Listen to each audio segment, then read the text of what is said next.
Azlan seorang pekerja yang pandai dan berbakat. Semua orang tahu dia boleh menyelesaikan masalah yang kompleks, memberi idea bernas dan sering menjadi rujukan rakan sekerja. Namun dia malas dan suka menunda kerja. Banyak projek diserahkan lewat mesyuarat sering dihadiri tanpa persiapan dan dia jarang menunjukkan inisiatif. Syarikat kemudian mengambil projek besar yang menentukan bonus tahunan dan kenaikan pangkat.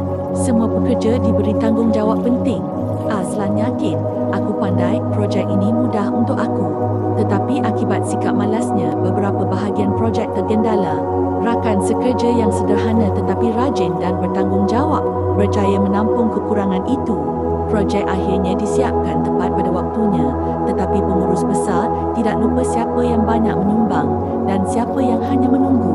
Mengejutkan, Azlan bukan sahaja tidak mendapat kenaikan pangkat, malah diturunkan tanggungjawabnya. Bakatnya diabaikan kerana dia tidak bekerja keras. Rakan sekerja yang lebih sederhana kini menjadi bintang syarikat. Azlan terkejut, dia sedar bahawa kepandaiannya tidak berguna tanpa usaha dan disiplin. Pengajaran, bakat semata-mata tidak cukup.